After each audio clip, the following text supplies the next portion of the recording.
Good afternoon and happy Motivational Monday, you guys. It is Monday. It's the start of the work week for most of us anyway. So I am just hoping that you all have had a wonderful day. And I hope you continue to have a wonderful day because I have had an amazing day. Now, quick update. I went to see my doctor today and I told you all that I was in a car accident on the 1st of March. So it turns out that I have some issues going on with my knee. And so we're going to talk about getting maybe not the gel shots, but not collagen, but what is it? I forget the cortisone injections in that. And my right ankle has been killing me. The pain comes and goes. Oh, but when it comes, like right now, it is fierce. It's like a burning feeling, if you will. So it turns out that I sprained my ankle. So I thought, oh crap, it's always something. So they gave me a brace to wear on my ankle that I'm supposed to wear 24/7, which I have one now. And I go back in 3 weeks because he wants to get that under control before we start physical therapy. And to be honest with you, I don't even know if I could do physical therapy right now because between my left knee and my right ankle, honey, I have a time. But you know what? It's going to be a great day no matter what. Now, let's jump into today's topic. So today's topic is, there is nothing like a mother's love. And I decided to talk about this. I know this isn't my usual topic, but I decided to talk about this because we are, in fact, in Women's History Month. And I thought about how there really is nothing like a mother's love. But before I jump into what I wanted to share with you, there's a song that I have in my playlist and I absolutely love it. And I just dropped my card. 1 second. And the song is called A Mother's Love, and the artist is Major. And I'm pretty sure you all have heard the song before, and I simply love it. And every time I listen to it, it just puts a smile on my face. Because as you know, I am a mom. As a matter of fact, I talked to my daughter right before doing this video. And the song says, long before the dawning, into the break of day, your wisdom finds me and leads me on, and never to escape, a strength that shall remain. It's never fading. It's here to stay. When my back's against the wall, you rise above them all, and a hand to help me and ease the fall. From beginning to the end, and in the in-between, you're so consistent for me. And then the chorus is, can't nothing beat my mother's love. Can't nothing shake what she's made of. She's made like heaven up above. Can't nothing beat my mother's love. Yeah, I don't know about you all, but that's powerful right there. And then he goes on to say, I find it so amazing. Didn't fully see it then. You've been a blessing without an end. Yeah, I'm forever learning from the lessons great and small. Yeah, you taught me, and I'm holding on. And anytime I call, before a single word, you know exactly what's on my heart.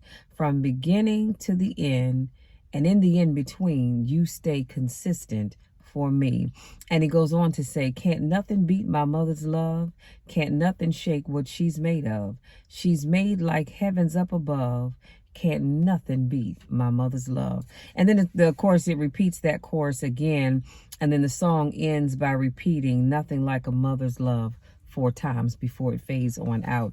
And when I tell you all, like I said, that song just puts a huge smile on my face because number one, I am blessed to have my mom here. I know a lot of you all don't, and I do truly, just truly ache for you because I know that's a hard thing. There's times when things come up and you really want your mom. Not that you don't want your dad to. Both my parents are still living, so I'm thankful for that. But it's nothing like a mother's love. A mother will love you in a way that nobody else can. And some people may be on the outside looking in, not really understanding it. But as a mom, y'all know what I'm talking about, right? And so, like I said, I just wanted to share the words to that song with you all. I was listening to it earlier today before I jump into my topic, and I just wrote some notes and I said, here's some things that a mother will do for her child or children. And I have a total of 20 things and a bonus. So number 1, a mother will love them unconditionally. As a mom, you are required And even if you weren't required, you feel it right here, to love your kids unconditionally. That means you love them regardless of the choices they make. You may not like those choices, but you still love them. And interestingly enough, you guys, isn't that the same way God loves us? We make choices in our everyday life to do things that God is not pleased about, but he loves us anyhow. Well, that's how a mom is. Number two, I said nothing will let nothing hurt her child or children. You best believe that my daughter turned 35 last month, and I can promise you, just as sure as I'm sitting here talking to you, I would never, ever, never allow anything to hurt anything or anyone to hurt my child. You hear what I say? I will walk to hell and back with no shoes on and holes in my socks for my child. That's how much I love my daughter. Number three, always do what's best for her child or children.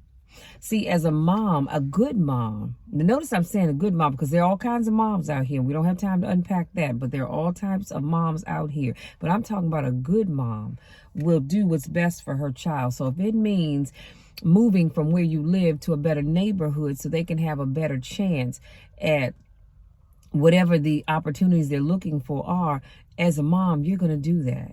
If it means putting them in private school where it's going to cost you some money, it means doing that because you want them to get the best education possible.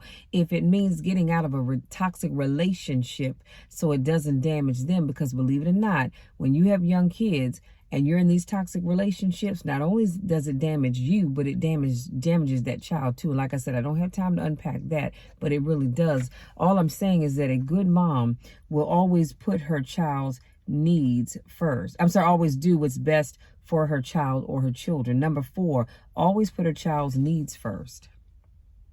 Your child may need something for a school project, but you wanted to go out to Red Lobster and you don't have enough money to do both. Well, guess what? Your child has a need for materials for that school project. So you're going to forego going to Red Lobster so you can make sure your child has what they need for that school project. Number five, be willing to give up everything for her child or children. I don't know about you all, but I would be willing to give up my job and move to a whole nother state if that's what I needed to do for my daughter. I would be willing to give up whatever it is that I need to give up so that I can make sure my child has the best of everything. Number six, never resents her child or children. You know, too often you hear people saying, you know, I wish I hadn't had any kids because I really wanted to do this. I wanted to do that. I wanted to do the other. Well, guess what? When you laid down with that man and you didn't use protection, you knew what could possibly happen. So don't sit here resenting that child. And sometimes people do it in conversations with their friends, and other times they do it in front of their children. You know, if I didn't have you, I could be here, I could be there, I could be doing this, I could be doing that. Shut up. Shut your mouth. Because that child didn't ask to come here. They're here because of your actions. So don't you sit there and make that child feel bad about a decision that you made for yourself. And don't ever let me hear it. Number seven, teach her child or children how to live life to the fullest.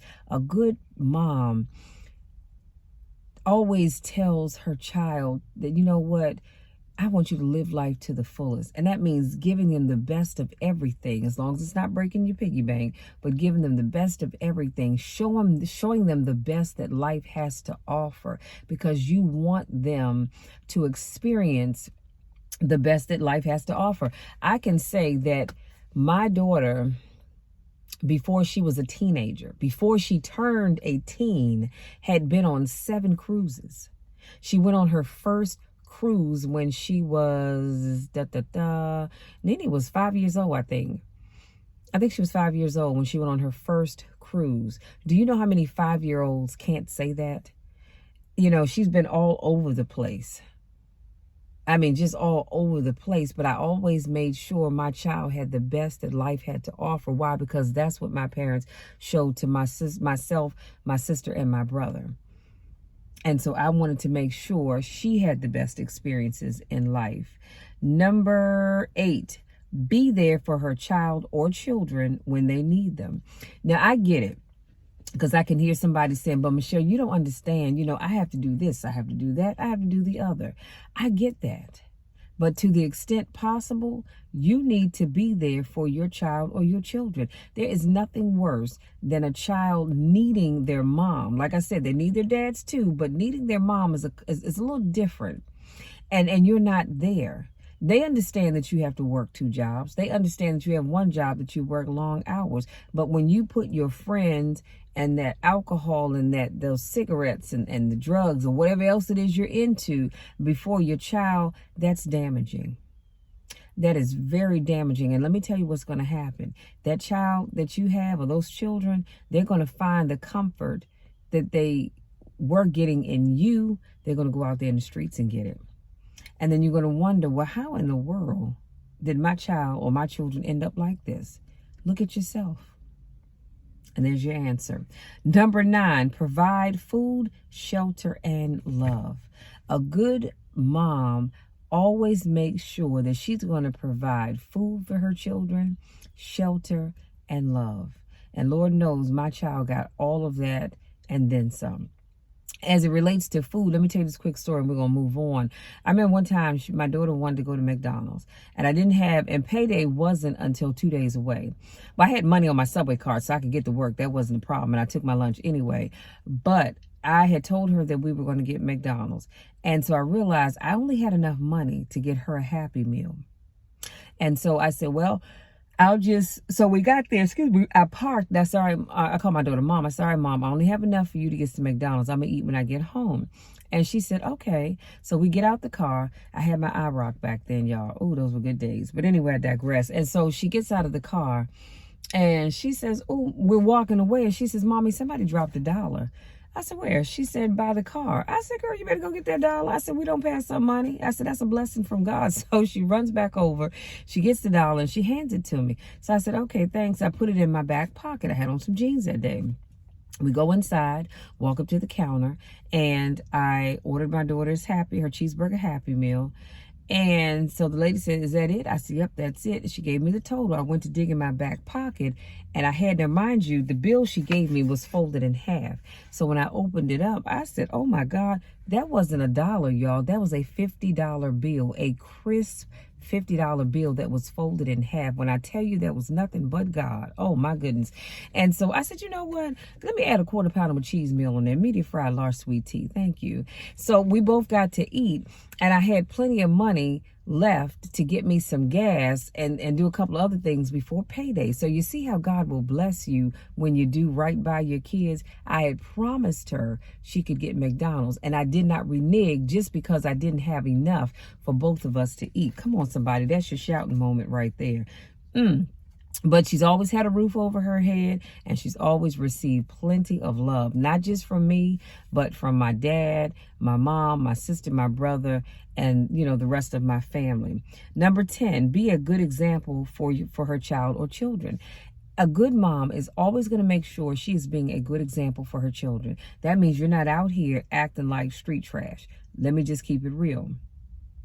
She's not out here hanging out with folks she shouldn't be hanging out with, going places she has no business going to, inviting people over that have no business being around her child. She is being a good example for her children. So as my daughter was growing up, she saw me going to church. She was going to church with me. She saw me working hard for everything that I had and just excelling in life, going to school. Well, number one, finishing school, because I had my daughter when I was in the 11th grade. And I was out during that time of, you have your 6-week period, went for my checkup, bam, I was back in school and I graduated. So my daughter saw me graduate high school. She saw me go on to college and get my associate's degree and start working towards my bachelor's degree. Now, I only have 5 classes to finish up my bachelor's degree, so I need to really get on that, or at least start it this year sometime. But what I'm saying is I've always been a good example for my child. Number 11, allow room for her child or children to make mistakes and learn from them. See, I think you do a disservice to your child or your children when you try to shelter them. You have to allow them to go out and make some mistakes. You know why? Because they learn from them. Just like you learn from your mistakes, so do your children.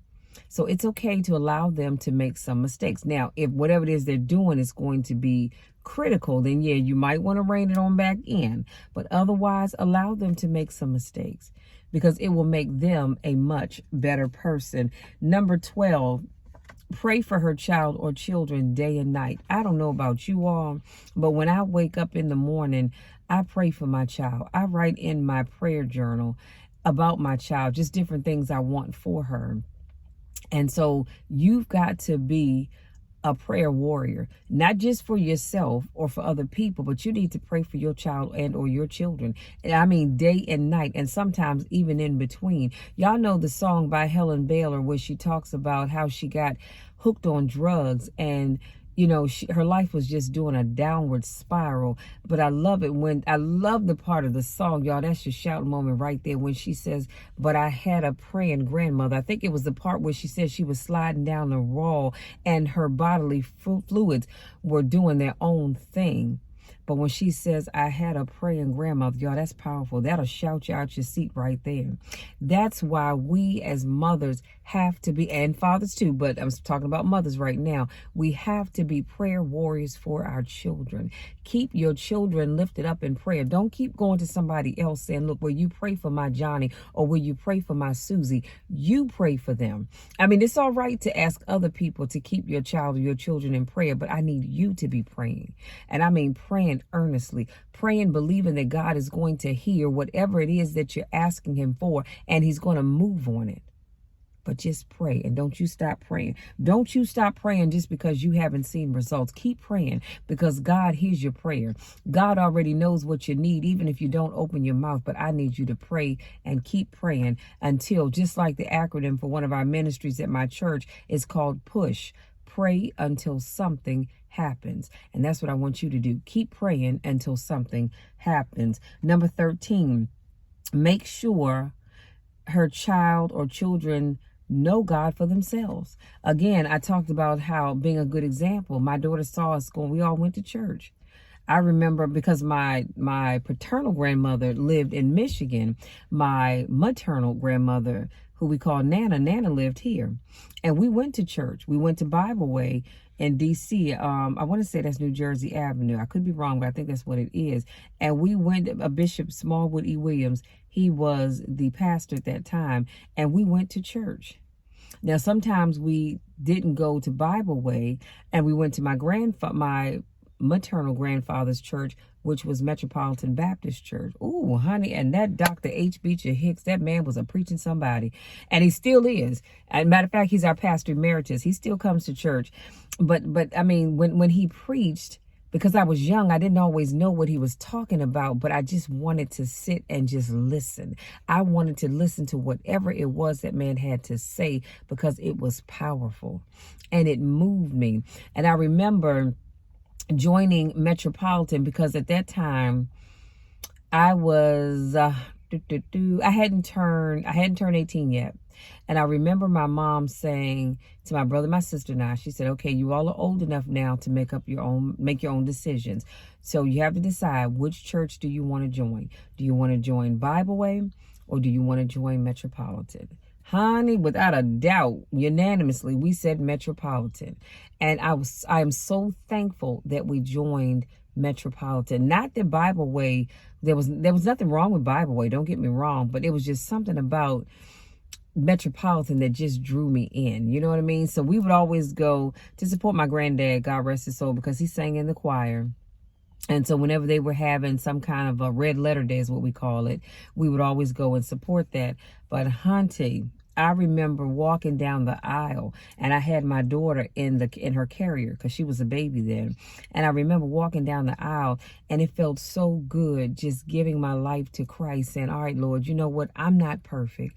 I've messed up, but I'm giving my life back to you, Lord, because I'm ready to live for you. Now, am I a perfect person now? Absolutely not. Do I still make mistakes? Yes, I do. But guess what? I know the Lord. I know the Lord for myself. See, back then I knew the Lord because my mom knew the Lord. But now I know him for myself. And I can go to God and talk to him in prayer, not just for me, but for everybody else. And that's what I do, but it's a great feeling. So what I'm saying is, to sum it all up, please make sure your kids know Christ.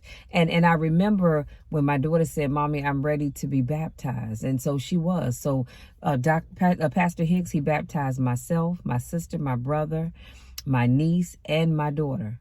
My mom had already been baptized, before we joined Metropolitan, because she grew up in Bible Way. But honey, when I tell you, you have got to make sure your children know Christ for themselves, because here's the thing. They may stray.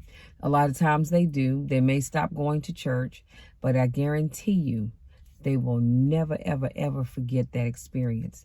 They will never forget who God is and what he means to them in their life. I guarantee you, a dime to a dollar. Now, I don't hear all conversations, but I guarantee you that when your children are going through some stuff, they will come back to God.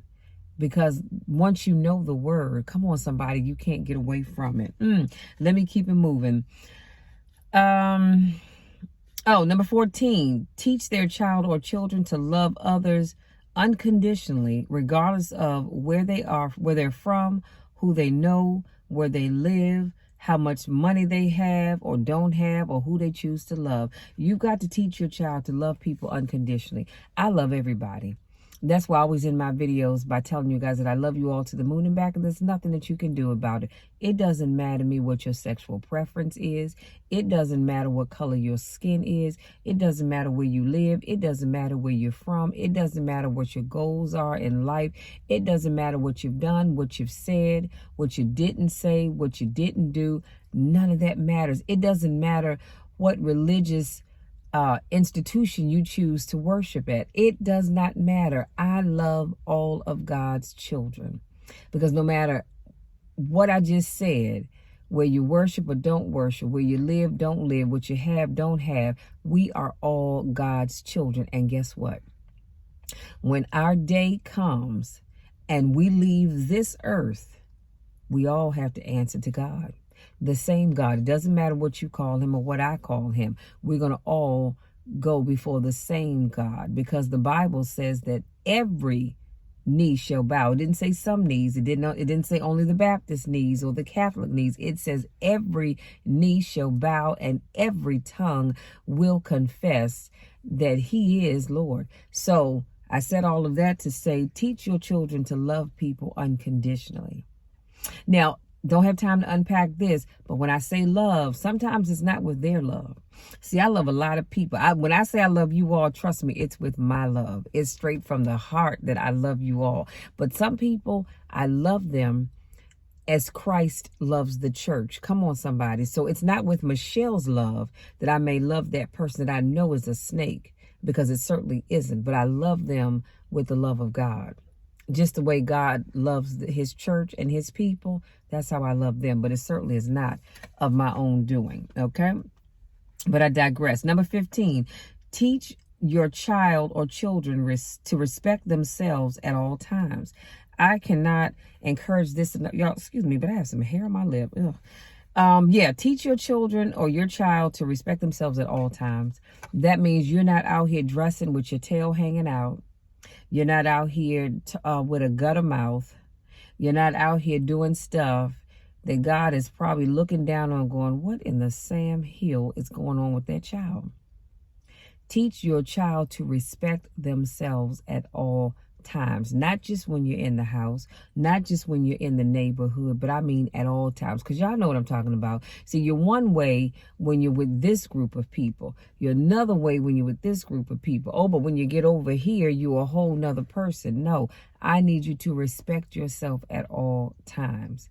Respect how you carry yourself. Number 16, provide a safe environment for your child or your children. Let me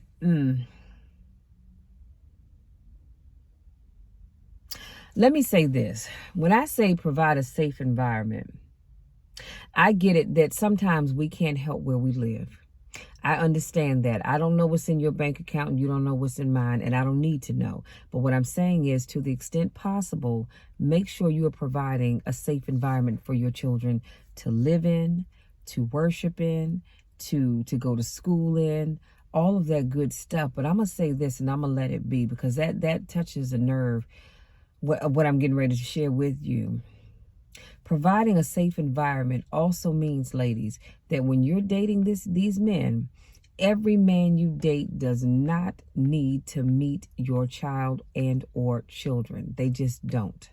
Yes, there are a ton of good men out here, a ton of them, but there are also a few slick and sly ones out here that want to meet your daughters. Oh, they want to meet your kids, but they especially want to meet your daughters. So I need you to be careful. Even with that man that you're married to, be careful. Look for signs and listen to your children. If your children come to you and say, so-and-so touched me, I don't expect you to sit there and go, no, they didn't do that. Or that's not what they meant. I was getting ready to say something. That's a bunch of BS. Let Monique, or as I call her mom, come tell me that somebody touched her. Honey, it's going to be on and popping. It is going to be on and popping. There will not be a heaven or a hell that I will not be able to reach you in, because I promise you, I'm coming for you. If my daughter tells me that you put your hands on her and touched her inappropriately, honey, we have got to get out of the mindset that, well, this is my man and I'm going to believe him. No, because you are a whole damn fool. Did you hear what I said? You are a whole damn fool if you're going to sit and believe your man over your daughter. You believe your child until there's evidence that proves otherwise. You hear me? Because too many times women get caught up with these men, and you so pressed to have that man that you want to believe that he didn't do anything. Because you have some men that will touch these girls and then say, if you tell your mama, I'm going to tell her that you did, that you came on to me. I'm going to tell her that you wanted me to touch you, or you threw yourself at me. Honey, I would say whatever, say whatever you need. I'm going to tell my mama what you did. And now the onus is on you, mom, to make sure you do something about it. Y'all, let me move on. Now, when I say that, let me say this. Let me be clear. When I say that, I'm not saying that because that happened to me, thank God. But there is someone in my family that I have a cousin that experienced that. And every time I see her, it just breaks my heart that I couldn't be there to protect her. Not that I was supposed to, but that I couldn't be there to protect her.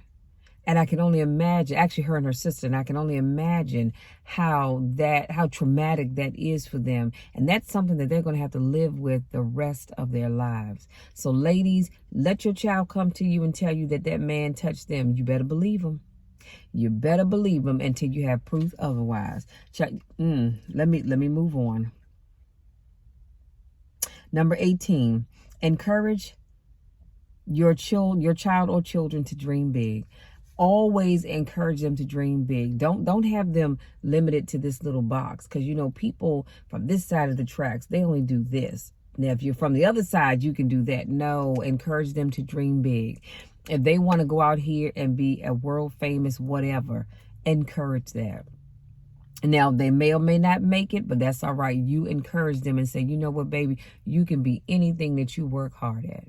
If you want to be a pro ball player, you've got to work hard at it. If you want to be a singer, you've got to work hard at it. If you want to be an actor or an actress, you've got to work hard at it. But always encourage them to dream big. Stop trying to keep them in this little small box with dreaming small. No, because that's something that somebody told you. Never, never, never, never do that to your child or your children. Number 19, tell your child they can be anything they choose to be. You know, I've heard people say to their children, well, you know, honey, black people, they don't typically do this, or they don't typically do that. Honey, let me tell you something. You tell your child that they can do and be anything they choose to be. Don't you ever sit and tell them that, well, that's for those people. Or that's for these people over here. We don't do that. No. Encourage them to dream big and that they can be anything that they choose to be. Number 19, tell your child or children that they can, number 20, Discipline your child or children in such a way that they still feel loved. The worst thing that you can do is if your child does something wrong and you scold them. Oh, you're just like your daddy. He was never nothing. You won't be anything. Or instead of just popping their little legs, sometimes you get out a switch, and I mean you commence to just beating, like, every weight on your shoulder, you're just trying to get it off. No, that's not showing love, sweetie. That's showing hatred. So when your child does something wrong, discipline them, yes, but do it in such a way that they know they are still loved. I think I told you all before, my mom had the Sound of Music album, because the spanking thing, I just couldn't do it. I popped her legs one time, and I tell you, I boo-hooed. And I remember my baby climbed up in my lap. She got a tissue. She wiped my eyes. She said, Mommy, it's going to be okay. I still love you. And honey, that made me cry even more. So I said, nope, I can't do it, Lord. And so if she did something, we would talk about it. I said, all right, Mom, now tell me why you did whatever you did. Or why did you say that? Or why do you feel that way? Now, if it was something that was kind of bad, we pulled out the Sound of Music album, and she had to sit and listen to 2 songs. And I guarantee you, halfway through that first song, she was like, I'm going to behave, because she didn't want to listen to it. But guess what? That was part of the punishment. Or she had a red chair, and I would say, all right, now I want you to go to your red chair. She knew where it was. And you go sit in the corner facing the wall. And I want you to think about what you did. And when you think that you can get yourself together, you come on back to me and let's talk about it. And she would do just that. But everybody chooses to discipline differently. All I'm saying is make sure your child or your children still feel loved as they're being corrected. See, it's just like God. You ever notice how God corrects us when we do wrong, but he still lets us know that he loves us? God's not out here trying to hurt you. He's not trying to kill you. He has to correct you, but he does it with love. That's how we should treat our child and or children. And here's your bonus. Never leave your child or children around just anybody. I'm saying, and that in parentheses, I put i.e. another male that's not family, strangers, you name it. A good mother does not and will not just leave her child with anybody. And sometimes, especially with young moms and some older moms too, they'll do that. Because it's like, hey, I'm trying to go out. I want to have a good time, and anybody you can dump your child off on, that's what you're going to do. Be careful with that one, because you might be opening a door to something that's not going to fare very well for your child. So please be careful with that. Be careful who you leave your child around. A good mom is not going to just leave her child with anybody because she wants to go out and have a good time. She's just not. So everything I share with you will be in the description box. Make sure you go there and check it out. Make sure you check out my links that are in the description box. And if you have not subscribed to my channel, then what are you waiting for? Okay, go ahead and hit that subscribe button. Just go on and hit it because you know you want to. Thank you so much, you guys, for giving just a little bit of your time to talk about what a good mom is. Now, keep in mind, the list that I just shared with you, that's not an all-inclusive list. Those are just some things that I could think of. I'm pretty sure you have more things that you've seen and or experienced firsthand, and that's great. But I just wanted to give you some things to think about, because there are some great moms out here. And not only that, I didn't say this in the beginning, when I say moms, sometimes it may not be that these are your biological children, but maybe they're children that you have raised nonetheless. Either way, I want you to be the best mom you can be, because there is nothing like a mother's love. Even though we love our daddies, because I've always been a daddy's girl, but there's nothing like a mother's love. So if you're new to watching my videos, I want to say thank you for joining me.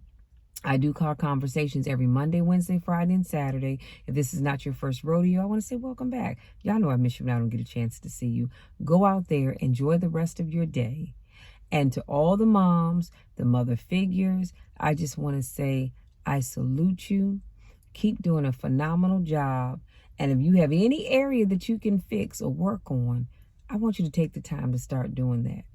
Because I want your child to be able to say, you know what, there was never anything like the love that my mama gave me. See, because let me say this, and I promise I'm going to let you be. Your mom can love you in such a way that your man can't even love you. And it's not about that intimacy. I'm not talking about that. But I'm talking about that that heartfelt love, where, like I say, with the parent, that parent's going to love you even when you mess up. And yes, you can find a man that will do that, but not all of them. Some men, you mess up, they're ready to throw you out with the Tuesday trash or whatever day your trash pickup is. But a mom, she's always going to forgive you. You know why? Because she gave you life. And so she's going to forgive you, just like God is going to always forgive you. I want you all to truly think about the love that you received from your mom or received. And if your mom did not love you the way that I've just talked about, then maybe you have some other examples. Maybe there was someone else in your life that loved you that way. That's why I said mothers and mother figures. Okay, so go out there, you guys. Y'all know the drill. You know the spiel. I love you to the moon and back, and there is nothing, and I mean absolutely nothing, that you can do about it. I'm a mom, but I love you all just like you're my own.